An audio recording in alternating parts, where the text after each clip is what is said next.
Developing at 5, music mogul Diddy Combs back inside a federal courtroom here in New York. All right, a trial date's now been set for May 5th of next year. Lisa Evers live in Lower Manhattan with the very latest today. Lisa.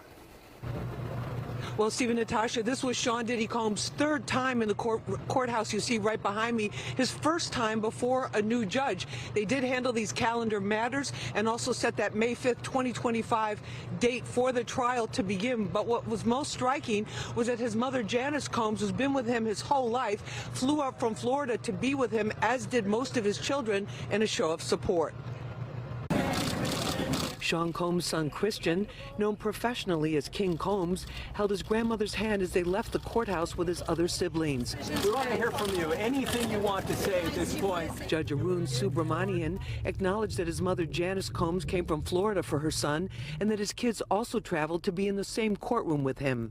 Combs' attorney, Anthony Rico, sat by his side throughout the proceeding. He's handling the appeal of his bail denial, which is a separate case in the appeals court. He's making an adjustment. He had his family here today to support him. We really want to put an end to all of the clowning that we see on the internet. This is a serious proceeding with serious consequences. The judge set a trial date of May 5th, 2025. The lead federal prosecutor took issue with Combs' attorney Mark Agnifillo's extensive comments in a TMZ documentary, alleging the government was guilty of racial bias and targeting Combs. Agnifillo complained about government leaks to the media. The result was a mutual gag order. I made a request for the judge to issue what we called a gag order. And the judge is going to issue it on a reciprocal basis. So I'm not going to say anything that I didn't say in my papers and in court. Women's rights attorney Gloria Allred represents some of the accusers of Combs in civil cases and spoke outside the court. It's challenging because for many of them, remembering what they allege he did to them is triggering and traumatizing.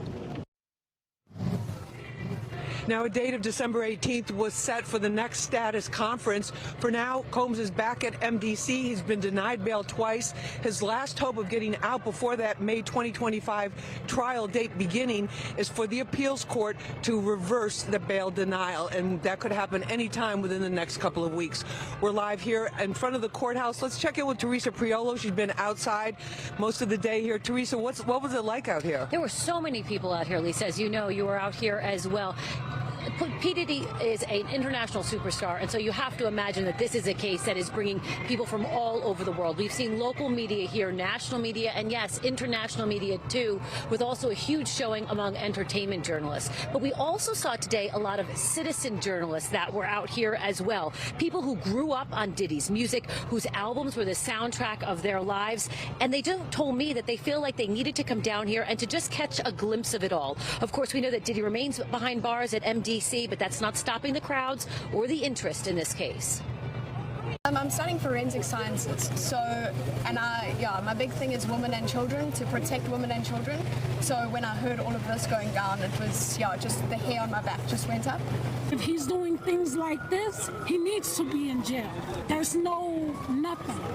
Diddy needs to go to jail if this is what he's about. So you might be wondering how the crowds that we saw out here today compared to other high-profile trials like Ghislaine Maxwell, maybe Harvey Weinstein, even Donald Trump. I can tell you, at least from what I saw out here today, this is nothing like what we saw with Donald Trump.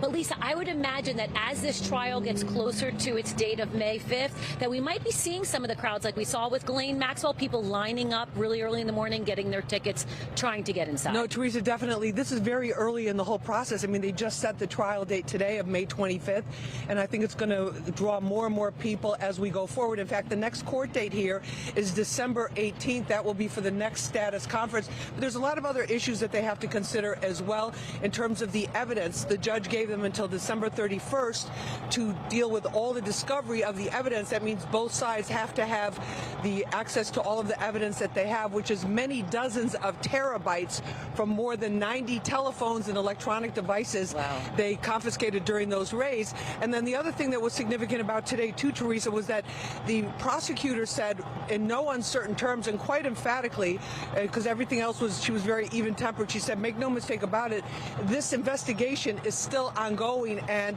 we expect to have a superseding indictment, meaning more charges against Diddy. That's the latest here from federal court. Back to you in the studio.